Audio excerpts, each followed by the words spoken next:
20 novembre 2024, chers internautes, bienvenue. Karibou, Boya Malamu, Awa Solo. Ici, on se retrouve, on échange. Awa, Fachi ou rien. Boyebi yango, échange à côté. Au boy na yo, oza à l'aise, oza libre, joie javel, sangisana acide, au meri na yo, au lambi, au lié, toye matanga. Au boy, nzela Brazzaville, ezaka mokuse. Moins de 30 minutes, aux Ibuatu, au Katisi, au Kepa Sasungesu, au Le Imboto, na Koko, Bisokuna, Tozate. Lumba Lumba, au Sangisi Nankasaki Ndongo, au Meli, Tokoyate. Mais ce que Sangisi Javel, na acide, au Meli, Toyebike Okei, Biso Tokoya Matanga. Bienvenue à tout le monde, attachez vos ceintures, on décolle. Chers internautes, mardi, hier, Mokonzamboka, son excellence Félix Antoine Tshisekedi Tshilombo a inauguré Assemblée provinciale Yassika Naokatanga Nakata Lubumbashi. Somo nanu namona Assemblée provinciale ya Boyete. Wanali au niveau, chers internautes. Soki malamu ezali, fobondi makape. Et ça la kaelengi ata ba paya baye baye ko visiter ba assemblée na bino ba kotala ba koloba oyo penza batu idée ya ye moko chef de l'état ye moko alobaki akosala yango ye moko alobaki ko assister bango alobaki pe ya sali il a dit et il a fait. Regardez. Implanté en plein cœur de Lubumbashi, ces bâtiments à l'architecture singulière héberge désormais l'Assemblée provinciale du Haut-Katanga. Établi sur une superficie de 7700 mètres carrés, ces joyaux de 3 étages abritent une salle de plénière de 500 places, 98 bureaux pour les députés provinciaux et leurs collaborateurs. En 2019, c'était pour la pose de la première pierre qu'il était venu ici, et voilà qu'en 2024, il y revient pour son inauguration. Sous des vivas, le président de la République Félix Antoine Tshisekedi Tshilombo est venu remettre officiellement les clés de cet édifice à ses occupants. Au nom des bénéficiaires, le président de l'Assemblée provinciale du Haut-Katanga a dit merci au chef de l'État et a promis de garder à l'État cette immense infrastructure. Cet ouvrage permettra aussi de rapprocher les honorables députés provinciaux dont les cabinets étaient autrefois éloignés de l'hémicycle car éparpillés à travers la ville. De notre part, nous vous rassurons, Excellence, Monsieur le Président, qu'avec le concours de l'exécutif provincial, nous veillerons à la maintenance de ces joyaux que vous venez de mettre à notre disposition. Le gouverneur de province, dans son mot, a rendu des hommages de gratitude au chef de l'État à qui il a réitéré son engagement d'un soutien indéfectible. Beaucoup s'interrogent sur le mobile de notre motivation. La réponse est simple, c'est l'expression de notre sens élevé, de patriotisme au pays de Simon Kimbangu, de Patrice Emery Lumumba, de Laurent Désiré Kabila et d'Étienne Tshisekedi Wamulumba.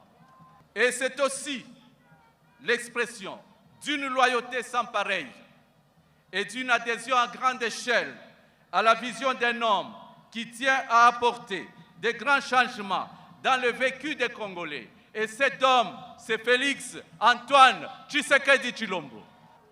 Fort de toutes ses convictions, et fort également de toutes ces réalisations qui ont un impact visible sur la vie de nos concitoyens, il y a lieu de s'interroger. Qui s'opposerait au changement qui change les mentalités? Qui s'opposerait au changement qui change le mode de gestion de l'État et donc au changement de la Constitution? Et le clou de l'événement, c'est la coupure du ruban symbolique marquant ainsi l'ouverture solennelle de portes du nouveau siège de l'Assemblée provinciale. Un tour du propriétaire dans les différents compartiments de ces bâtiments a permis au chef de l'État d'apprécier cette beauté architecturale, Une réalisation qui va sans nul doute faire des émules, et sa duplication dans les provinces sœurs contribua à renforcer l'efficacité des services publics, 6e engagement du président de la République.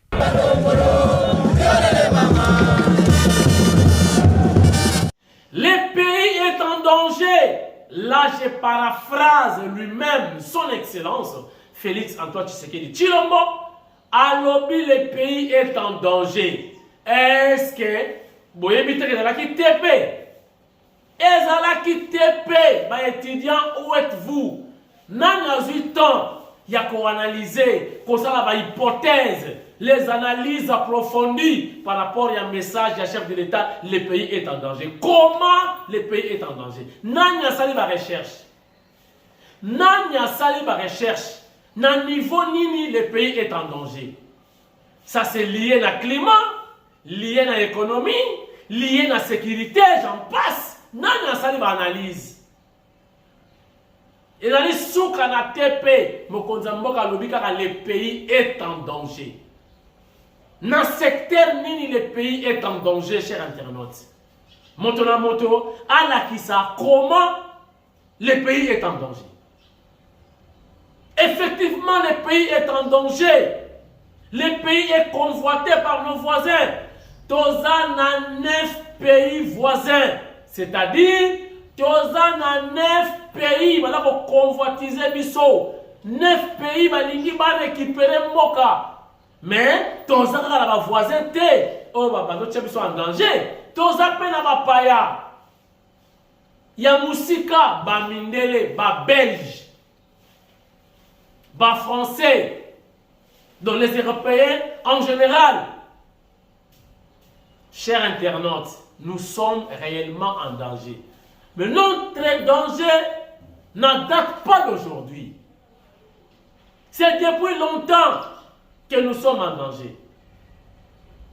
Chers internautes, vous savez, lobby Tobetaki, moi tour, na grand prêtre mère, Maman Gigi Kutumbuka, quelque part, Mbaya liboso na mona caoutchouc na état naturel.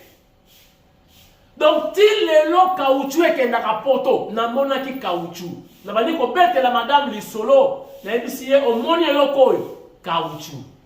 Tozwaka yango na histoire. Tangu mwa développement ebandi, mokili ebandi ko ningana, babandi ko créer o babengaka automobile.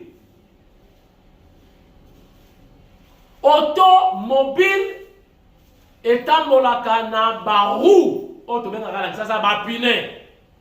Eza barou. Pneu en fait, ezali sans jantes, sans chambre à air.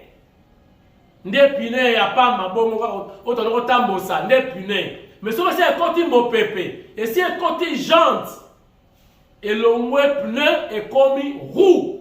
Chers internautes.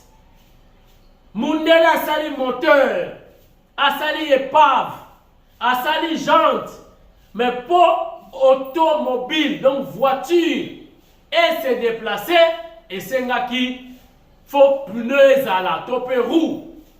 Fabrication nango, produit de base, et ali caoutchouc. Caoutchouc et outil dans ya EVA. EVA awa na Congo. Mundele ya longwe musika ayeko luka EVA awa. Baboma ba. Nalobetela madame lisolo lobingabi. Omoni ba caoutchouc oyo. Na lakiseki liboso na moni barai ya train. Na port, na beach. Na ebisiye barai oyo e banai ko mema ko transporter ba matière première de l'époque. Tina matadi po ekota na masuwa ekende poto. Entre autres EVA. Na moni ba EVA nzoke ya ka modèle wana. Ti lelo EVA ezokende caoutchouc. Bano tshoko shikona ba conteneur et que par route matadi après que poto. Na ebisi madame ngabi ozomo lelo koyo caoutchouc oyo. E bombi ba koko na biso e komisi bango ba inapte ba kata batu maboko. Donc le pays était déjà en danger à cette époque-là. Balo forcé tout. Kokisa autant de tonnes. Au kokisité, kati yoloboko aux affinéens. Donc, le pays était déjà en danger. Les lots, on a appris que même ma classe, tout le monde a sous tembo à la mission, bandi wapi, suki wapi, délimitation, frontière. Nous avons afdele yaki yawa. Bayaki pe na projet ya effacer ma trace parce qu'ils avaient l'objectif ya ko yiba na bere na biso. Oh, tout ça va libérateur. Yo libérateur. Chers internautes, nous on les appelait les rebelles. Après tu vas rebelle, tu vas libérateur. Chers internautes, classe, document, il semblerait yiba document pour un objectif. Albert, les lois ougandais, c'est vrai, le pays où le gouvernement, où lui-même le chef de l'État collabore avec l'Ouganda, na Museveni, pour na makambu ya bitumba tozala ngwawa, pour na paix. Mais Ouganda wana, à tout moment, balako kanga pêcheur na biso, konyo kolabango, comme na mboka na bango. Ouganda wana. Batumusu bakoloba kasiti chef na binoti président bokote là. Oui, ngape na kamwaki na yebi ke États-Unis d'Amérique na kiba bayoka na kate. États-Unis d'Amérique na kiba bayoka na kate. Mais na kamwa après arrestation liwaya Ben Laden, non avant liwaya Ben Laden, il y avait traque bayoka na terroriste. Après l'événement, il y a 2 tours jumelles. On a vu comment Bakangi bat terroriste. Mais, à ma grande surprise, notre aboye, on va tenir dans Guantanamo. Guantanamo, prison américaine. Et ça, Nakiba. Comment expliquer États-Unis d'Amérique, Nakiba? Mais Kiba a logé prisonnier. Prison américain et ça na kati ya Guantanamo na Kiba. Allez-y comprendre. Na formula qui parenthèse na Kangi. Donc nous sommes en danger. Ouganda, Rwanda, même Burundi wana basolaka bien na Fatinda Ishimie, bango tu wana bango mokaka. Et lelo rotana na Brazza, Sassou Demèche avec Kagame. Vente de terre, objectif et ça nous sous. Donc, nous sommes vraiment en danger. Bon, donc, M. Kabassé, le professeur, par rapport à confirmer que ma classe, carte, yaka fidèle pour lobby va changer ma frontière. Regarde. Moi, j'étais déjà en formation au Maroc. Et je faisais des va-et-vient. Je vais vous le dire, ça me fait mal. L'AFDEL, je ne sais pas, infiltré par des Rwandais, va brûler tous les atlas de la RDC. Il paraît qu'aujourd'hui, on n'a plus de documentation. Le reste a même été emporté. Et c'est une histoire à réécrire. Il faut que les Congolais qui me regardent, tout droit dans les yeux, les comprennent. Le pays n'a pas de carte. Même pas au musée de Tervuren. Et ce qui est au musée de Tervuren est bloqué par le Belge. Et le Belge demande des négociations pour qu'ils puissent nous rapatrier quelques cartes. Et où en sommes-nous avec ces négociations? Est-ce qu'il y a quelque chose qui est entrepris? Je suis allé au musée moi-même en tant que directeur général à plusieurs reprises. Et nous avons signé la coopération avec le musée de Tervuren pour que nous puissions retravailler la cartographie de la RDC. Les Belges m'ont dit qu'ils n'étaient pas à mesure de travailler parce que le Congo est trop grand et nous avons signé des contrats triangulaires Congo, Belgique, France pour utiliser Airbus, la société Airbus. Oui. Afin que tous les avions qui circulent au-dessus de la RDC puissent nous fournir des images afin que nous puissions réécrire la géographie de la RDC. Mais cela contre les minéraux. Ça n'a jamais marché.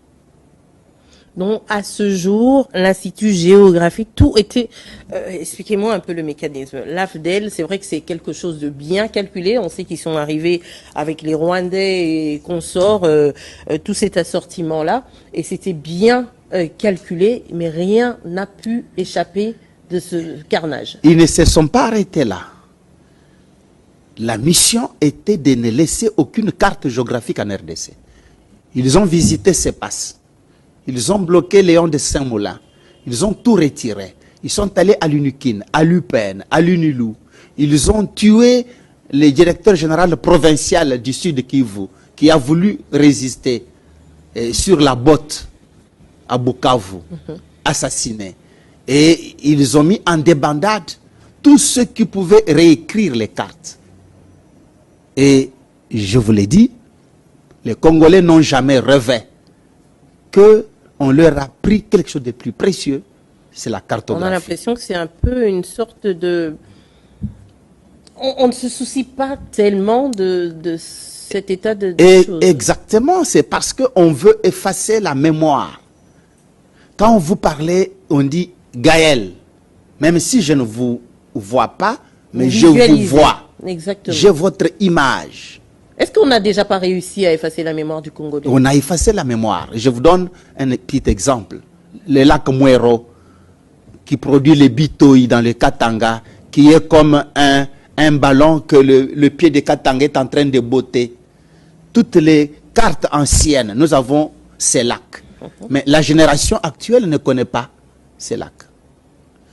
Vous voulez nous dire que le Congo, la RDC d'aujourd'hui, sortie des entrailles de la colonisation, n'est plus le même pays? Non, n'est plus le même pays. Nous avons perdu toutes les limites maritimes. Par exemple, quand nous prenions l'indépendance en 1960, tous les grands lacs nous appartenaient. Tanganyika, Albert, ainsi de suite. On a appris ça, hein. Je me souviens que ça, au moins, on a appris à l'école. Et je vous l'ai dit que, les Zambiens, tous ces gens, ils n'avaient pas droit de se rapprocher de tous ces lacs. À ce jour, ces lacs ne nous appartiennent pas. À ce jour, nous n'avons que quelques 500 mètres de bordure. Et toutes les eaux sont récupérées par le pays. On sait pourtant que la RDC est un pays riche en cours d'eau. Mais vous entendez parler, on arrête les Nandais tout le temps sur le lac Albert. Les Nandais disent qu'ils pêchaient jusqu'au temps des Maïnes. Mais on leur dit non, maintenant, ce n'est plus encore le Congo, c'est devenu l'Ouganda. C'est plein de villageois Nandais, au Cachot, à Kampala, soi-disant qu'ils ont traversé les frontières maritimes. Mais à qui revient cette responsabilité? Attendez. Bon, est-ce que l'Institut géographique à ce stade, qu'en est-il? Qu'est-il devenu? L'Institut géographique à ce stade est vendu. À qui? Vendu, ça veut dire a disparu? Est en train de disparaître. Et ça veut dire que les Rwandais ont réussi. J'ai été contacté par l'ECC, l'église protestante. L'église du Christ au Congo. Oui, Christ au Congo, et puis aussi soutenu par la CENCO, pour refaire la cartographie, mais en tant qu'universitaire à l'UPN, pas à l'Institut géographique. Donc, l'Institut géographique, juste à côté de nous, a été d'abord vendu aux Malaisiens. Pardon? Je répète, je pèse bien les mots. Vendu aux Malaisiens. Par qui? Et en dehors de ça, Boyongi Sango, pendant qu'on des vrais chefs coutumiers, ils ont remplacé Bango dans les Rwandais. Toujours objectif Kakamanko. Fachi a raison, nous sommes en danger. Nasepeli na Jacquemin Chabani, son excellence, décision azul, il y a un kanga faux chef coutumier. Parce qu'il m'a donné un cop wana. Faux chef coutumier, bat pas appuyer bango, va remplacer bango, basa ba libanga. Objectif mabele, de terre. Faux chef coutumier. Basa na kata makamboyo. Peut-être madame ignorant. Et parce que les gens qui financent le projet Moussoussou Yamabe. Na yebisa bino lisusu. Parce que boyoki sango ke bakeko buka. Mausolée. Il y a Patrice Emery Lumumba. va toucher un cercueil et nous attendons la confirmation du ministère de la Culture et des Arts si réellement la relique de Lumumba a été emportée. Nous attendons. Banquette, et ça pour continuer. Et pensez-vous que ça hasard? Batiki ba banque, batiki ba wenze, batiki ba bureau, batiki ba garage, muyibi akene moyiba kaka linu ya Lumumba. Pensez-vous, c'est hasard? Moyibi atiki na ye malewa, atiki ba bijoux, atiki ba banque, atiki ba kambiste, mais akeko yiba na ye linu. La relique, tout le monde en français peut être maman propre. La relique. Pensez-vous, c'est hasard ou effet d'hasard, comme on dit? Non, c'est lié à l'histoire. Il se cache beaucoup de choses là-dedans. Moïbi vraiment, a une misère, a une mausolée, a Bouki, a Zuna Lino Lumumba, à quel moment on a Masolo eza ebele auto maîtriser te ngai na bino. Blague, le pays est réellement en danger. Chers internautes, pendant que le pays est en danger, on devrait en principe réfléchir comment sauvegarder l'intégrité territoriale. Mais à l'intérieur ou à l'interne, nos dirigeants, nos ministres réfléchissent autrement pour leurs intérêts égoïstes. Ça, Papa Sango a lobby. Mais en tout cas, c'est profond, je vous dis. Déboulonnage, non facilité. Il faut continuer. Et le chef de l'État a changé la constitution, a changé ma camboué belé. Parce que le pays est déjà pris en otage. Vous imaginez comment les ministres, les autorités réfléchissent pour ne pas si la bango nabana. Et la place de la population est où? Sango, merci pour les recherches. Dans l'émission Manayami Balé, dans l'émission Nangaï. Regardez. L'avantage est na ba corps nyonso, la président de l'Assemblée nationale, la président du Sénat, ndenge baza kuna ba député mais nazotangela bino kaka ya premier ministre. Zotanga. Soki moto azalaki premier ministre, to loba lokola Matata, lokola Sama Lukondelelo, lokola ba nani Chibala, lokola Mozitu, bango nyonso nini bazwaka, soki balongo ba premier ministre bazwaka ni papier yango. Primature, les premiers ministres. Transmis copie pour information à son Excellence, Messieurs les présidents de la République, chefs de l'État avec l'expression de mes hommages les plus différents. Palais de la Nation. Messieurs les secrétaires généraux du gouvernement, tous à Kinshasa Gombe. Je pense que Bozan Nanda Goutozo Tangalabino au même moment parce que Toché Yangon na TV Bozan Otala. Prophète Perza témoin. À messieurs les vice-premiers ministres, ministres du budget. Les ministres délégués auprès du premier ministre chargé des finances, tous à Kinshasa. Concerne droits et avantages des anciens premiers ministres. Messieurs, à l'occasion de sa 15e réunion extraordinaire, c'est-à-dire, réunion na bango extraordinaire, du 20 août 2013, le Conseil des ministres a adopté le projet d'ordonnance accordant les droits et avantages aux anciens premiers ministres de la République. Donc, basali réunion moko spéciale, na kati réunion wana ba adopté un projet à ordonnance au esengeli basala pour que ba pesa ba avantage na ba ancien premier ministre de la République. Le relevé des décisions du Conseil des ministres a été par la suite approuvé. Donc basali on a habité sur les gars na procédure d'urgence. Basali projet mais ba adopté pembala moko. Approuvé lors de la 16e réunion. Donc, basalaki na 15e, na 16e balamoko ekei. Extraordinaire du conseil. Toujours extraordinaire. Makambo peuple extraordinaire ezate. Mai courant, basal extraordinaire. Nzela extraordinaire. Ba pasi ya batu extraordinaire. Ba guerre batu basal la rate. Mais on a zomona ba extraordinaire. Eza pona ba avantage ya ba individu. Prophète yoka makambo.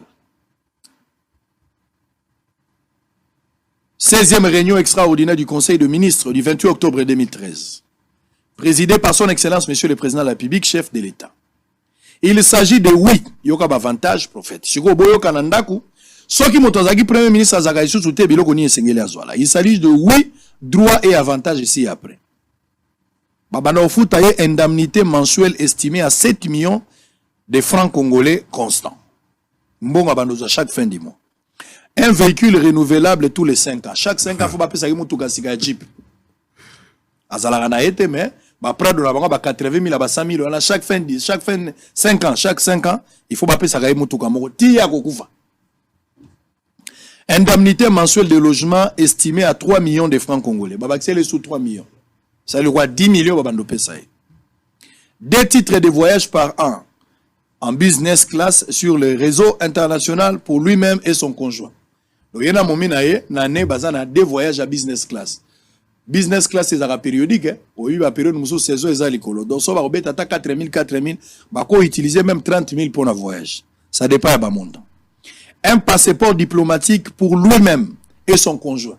Bah, PC passeport, bah, PC mominaï.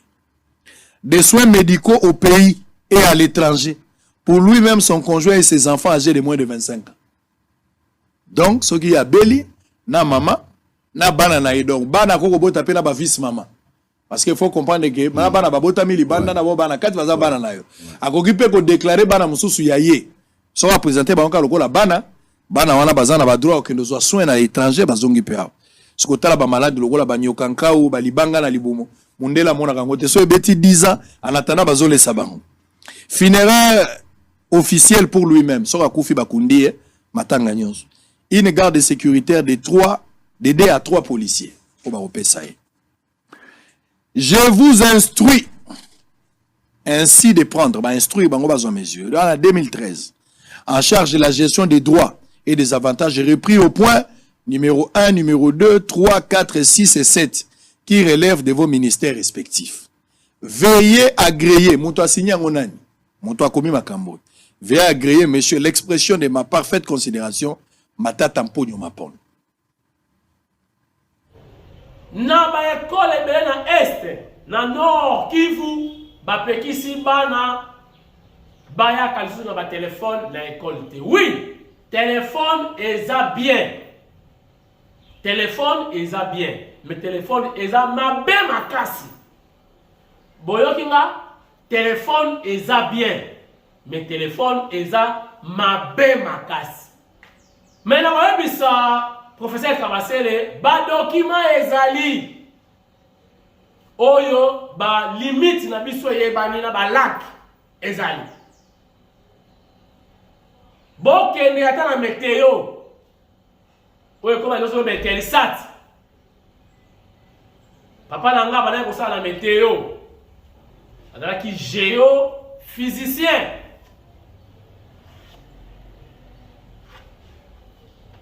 N'attendons que le bureau à l'époque, on a un ouvrage.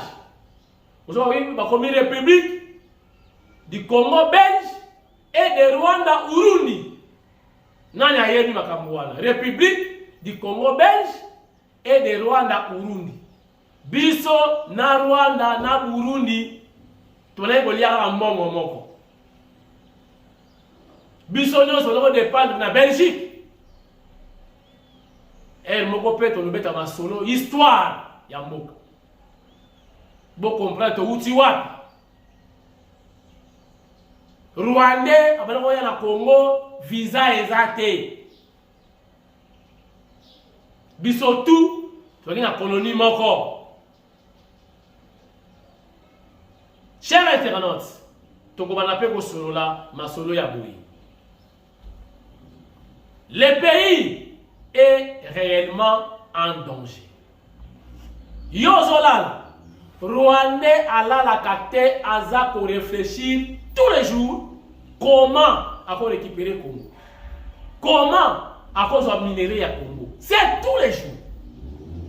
Barat. Bisot Rolala, Tozobina. Chaque jour. Chéri fini dans les puta, maman. Mususu te na kolinga kaka yo.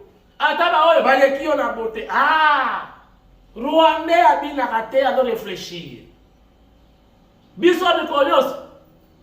Oh, olia kambina te na se anzeta mbila ki kosala nini? Eh! Wana ba DJ. badidi Rwandais akoloba nzeta mbila ke koluka minere na Congo ke koluka mafuta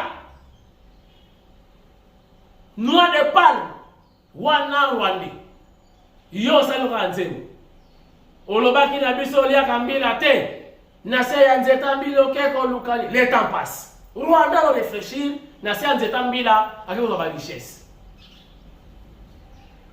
Le chef de l'État a raison, le Congo est en danger. Alors, pour conclure, chers internautes, chacun de nous doit jouer un rôle important. Chacun de nous. Na côté nous sozali. Et si quand nous sozwami, zala sentinelle, pesa information. Ba Rwandais ba comment on va lingala. Ba Burundais, on va lingala. Ba Ougandais. Ba ke koyo na ba cour ya lingala français, tina États-Unis. Mingi ba wa okende kuna ba congolais, des sont des Rwandais. Objectif, qu'on récupère Congo. Na kosa binote. Imaginez même à l'époque de Mobutu, presque des généraux. Balina Bassi, soit Yami Balina Satou, rwandaise. Objectif, Bayo Raka généraux Bazolo Banini, Batina information pas là-bas.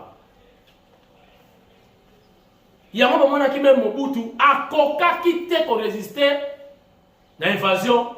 Il y a Rwandais. A coca quitté. Il faut tout. Bazalaki dans mon déjà.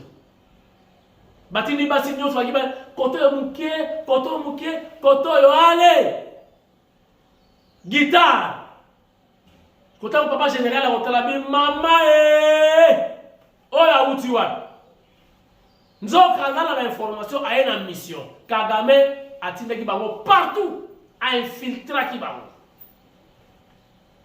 bazape tilelo bazali presque partout bazali. On doit faire très attention. Le pays est en danger.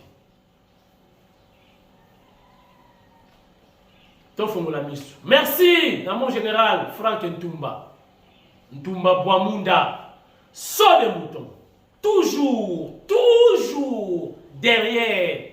Toujours, j'insiste, toujours derrière la vision.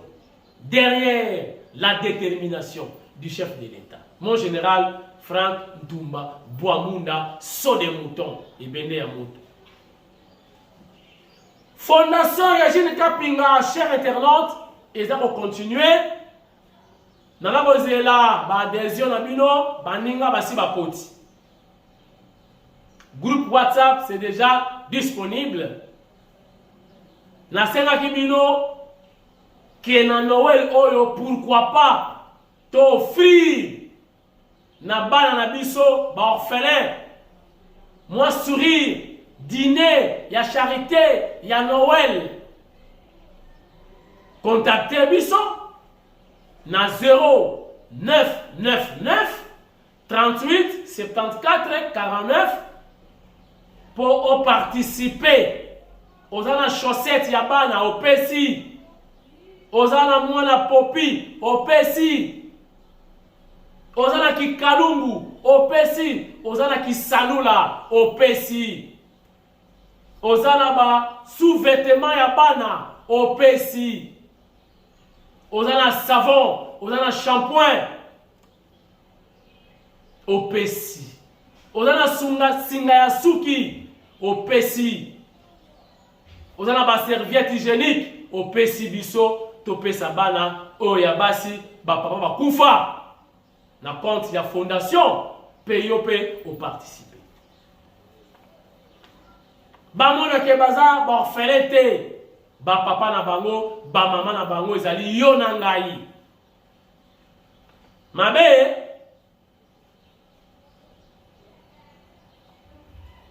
ça n'est fini, chers internautes.